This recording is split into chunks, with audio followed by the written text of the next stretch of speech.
Subscribe now. Hello दोस्तों, आज मैं आपके लिए लाया हूँ एक नई कहानी, एक खूनी हवेली की कहानी।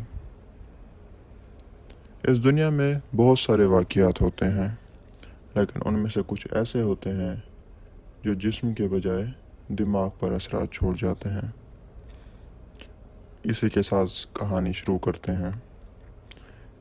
एक पुरानी हवेली जो एक दूर दराज गांव में दरख्तों के बीचों बीच है। एक ख़ानदान शहर से छुट्टी गुजारने के लिए गांव में आता है और वो इसी हवेली में रहने लगते हैं। गांव के लोगों में उस हवेली के बारे में खौफ हिरास पाया जाता है, लेकिन इस ख़ानदान को इन कहानियों पर यकीन नहीं आता और वो वहाँ खुशी खुशी रहने लगते हैं। ख़ानदान के अफराद अपने अपने कमरों में जाते हैं और चीज़ों का मुशाहिदा करने लगते हैं। उन्हें हवेली के मुख्तलिफ़ हिस्सों में अजीब व गरीब आवाज़ें सुनाई देती हैं। उनमें से बाज़ को पुरानी दीवारों पर खून के धब्बे भी मिलते हैं। खून के धब्बे देखते ही उनमें खौफ बढ़ने लगता है और उन्हें कुछ दीवारों पर नाखूनों के निशान मिलते हैं, जैसे इस पे किसी ने अपने पंजे मारे हैं। उनका खौफ बढ़ने लगता है। सूरज ढलने लगता है। पहली रात को ही कुछ अजीब व गरीब वाक़यात रोनमा होने शुरू हो जाते हैं। उन्हें चीखों की आवाज़ सुनाई देती है। बच्चों को ख्वाब में एक औरत की शक्ल नज़र आती है जो खून में लिपटी होती है। एक ही औरत जब ख़ानदान के पूरे लोग देखते हैं तो उनका खौफ बुलंदियों पर पहुंच जाता है। वो घबरा जाते हैं। घर की बेटी आईने के सामने खड़ी होती है तो वो अपने पीछे एक परछाई नज़र आती है। वो मुड़ कर देखती है तो कोई नहीं होता, लेकिन आईने में वो खौफनाक औरत नज़र आती है। वो अपने कमरे की तरफ भागती है, लेकिन उसे वही औरत कमरे के शीशे में भी नज़र आती है। और उसी रात ख़ानदान के एक बुज़ुर्ग को अचानक दिल का दौरा पड़ता है और वो मर जाता है। डॉक्टरों का कहना है कि ये दिल का दौरा था, लेकिन ख़ानदान के लोग उसे आत्मा की हरकत समझते हैं।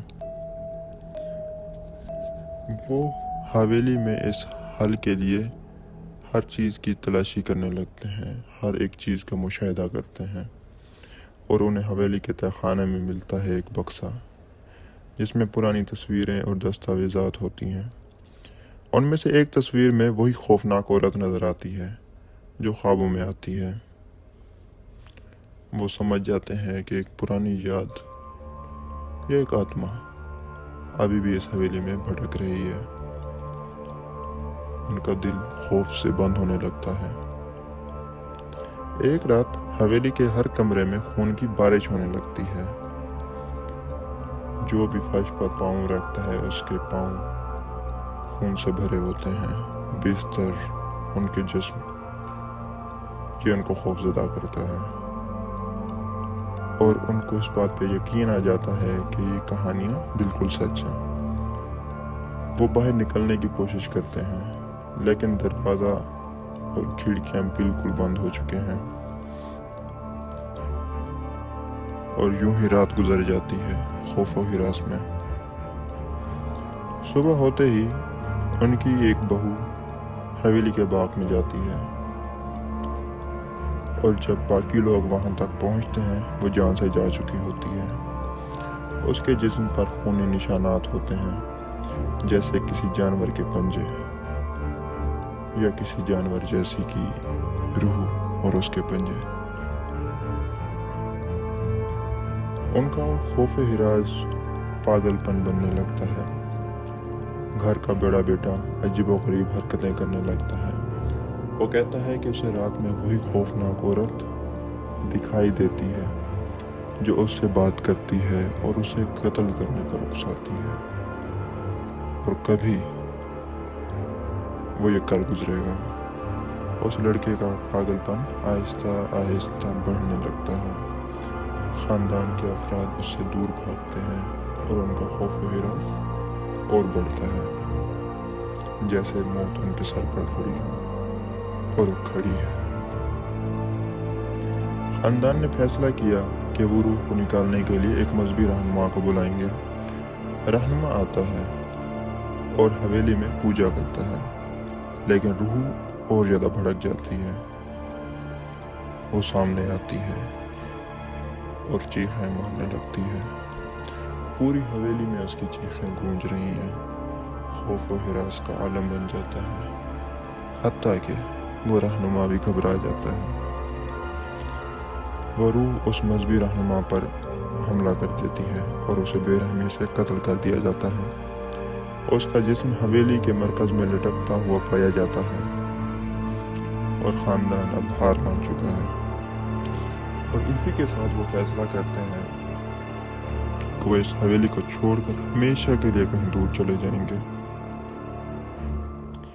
लेकिन उनको क्या पता था, ये कहानी और ये खौफनाक हकीकत एक और मोड़ लेने वाली थी। खिड़कियां दरवाजे खुद ब खुद बंद हो जाते हैं, जैसे उनमें जंग लग गया हो, और ख़ानदान उधर ही फंस जाता है। ख़ानदान का हर फर्द अपने बचाव के लिए लड़ने लगता है। रूह हर कमरे में ज़ाहिर होती है, हर किसी को खौफज़दा करती है। ख़ानदान की बेटी ने फैसला किया कि वो इस रूह का मुकाबला करेगी। वो हवेली की छत पर जाती है, जहाँ से उसे एक पुराना तावीज़ मिलता है जो रूह को कैद कर सकता है। बेटी तावीज़ को इस्तेमाल करके रूह को कैद करने लगती है। हवेली कांपने लगती है, उसकी दीवारें गिरने लगती हैं। ख़ानदान बामुश्किल बाहर निकलता है। हवेली के मलबे में ख़ानदान की बेटी को रूह की आखिरी चीखें सुनाई देती हैं। वो खुशी से रो पड़ती है और उन्होंने आखिरकार इस खौफनाक अज़ाब से निजात पा ली। ख़ानदान अब एक नए शहर में मुंतकिल हो चुका है, लेकिन उनके जहन में वो खौफनाक तजर्बात हमेशा के लिए नक्श हो जाते हैं। नए शहर में ज़िंदगी फिर से शुरू होती है, लेकिन कभी कभार बेटी को ख्वाब में वही खौफनाक औरत नजर आती है। क्या वो अब भी उनको ढूंढ रही है, या शायद आज़ाद हो चुकी है? या वो एक डर है जो उस खौफनाक तजर्बे का हासिल है? शायद रूह फिर से उनके सामने आने के लिए तैयार हो। तो मिलते हैं अगली कहानी में। यही कहानी का इख्तिताम होता है और ये डर नाजरीन के ज़हनों में भी हमेशा रहेगा। तो मिलते हैं अगली वीडियो में। वीडियो देखने का शुक्रिया।